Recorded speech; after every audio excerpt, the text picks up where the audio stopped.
Yeah, it is time for Steve Clark and Inside the Game. And talking about Colts, Steve, we'll talk about the Lions and the Browns, of course, but everybody in the NFL going down with season-ending injuries as well. Yeah, pretty devastating injuries, too. Four Right? big stories we need to bring out. Good morning, everybody. Lions morning. lose to the Rams 41-34. And with the Lions, they're in a must-win situation now to have a chance to make the playoffs. Yeah, and that was a shootout. I mean, it was a great game, but, man, the Rams, they just couldn't stop them from scoring. No, and that's been the Lions' MO for the last 2 to 3 years. No defense, plenty of offense. The Lions host Pittsburgh Sunday and then go on the road at the Vikings and the Bears. Again, they got to win all of those games just to have a chance to make postseason. Browns, well, they couldn't help the Lions. They lost to the Bears 31-3.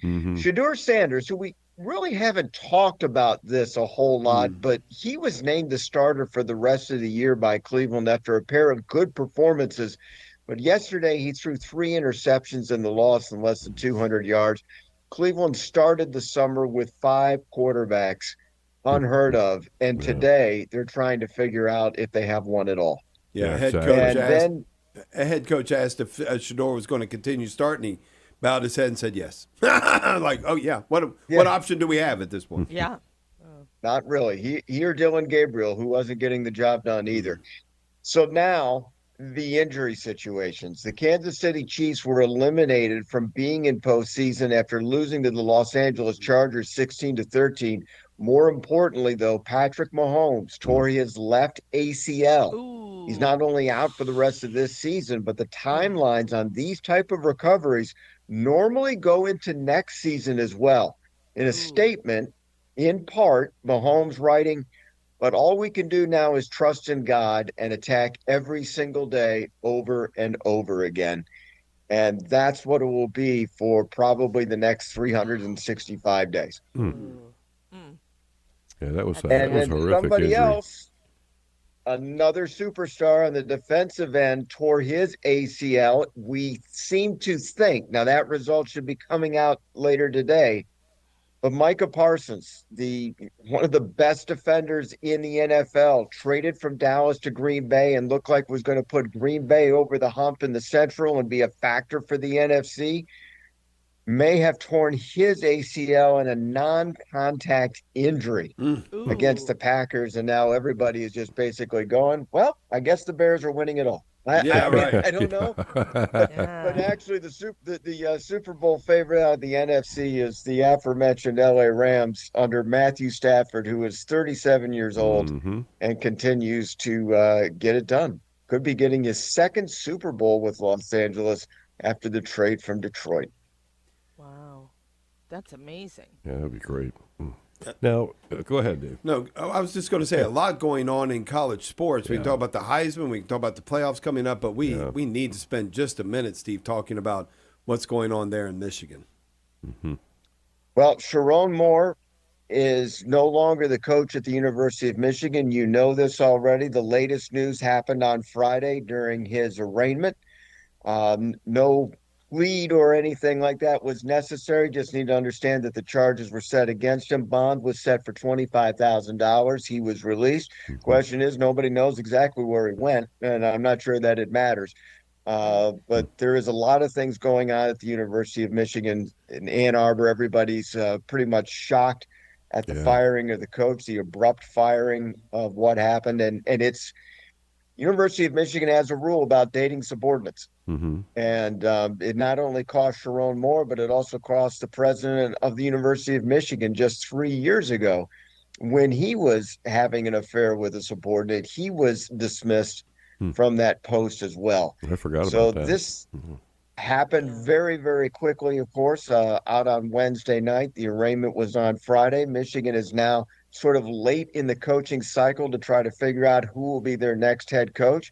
And meanwhile, social media is afire about why things are happening at the University of Michigan. The athletic department is under fire, and so is their athletic director, Ward Manuel, who the University of Michigan now says they are hiring an outside law firm in Chicago to do an investigation of the athletic department and its practices.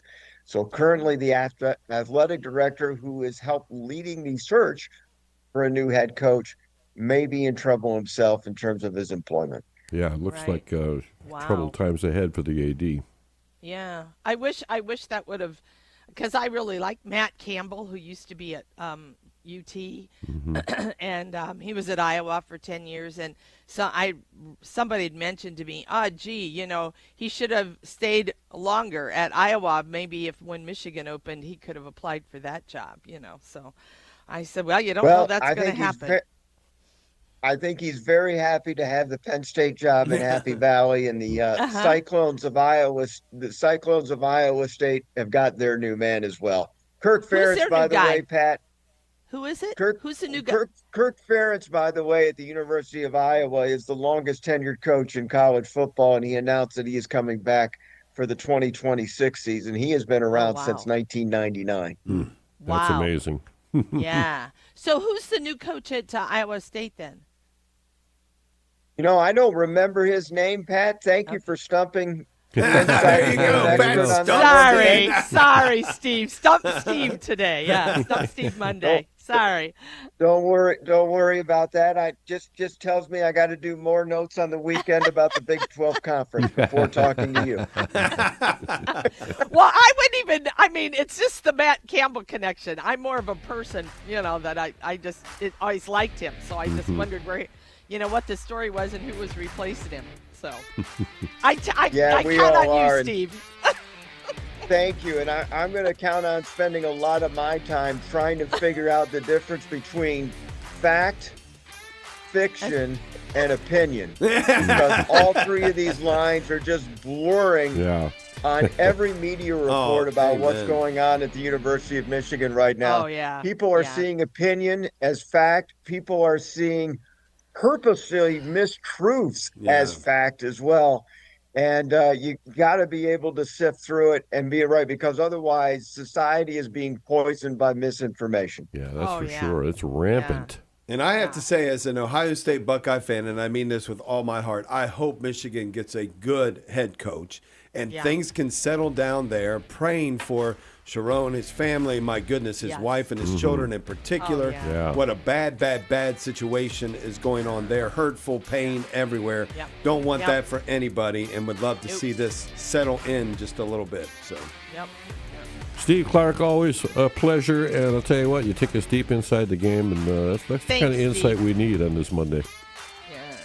Thank you, guys. We'll talk to you next week. All right. All right, take care.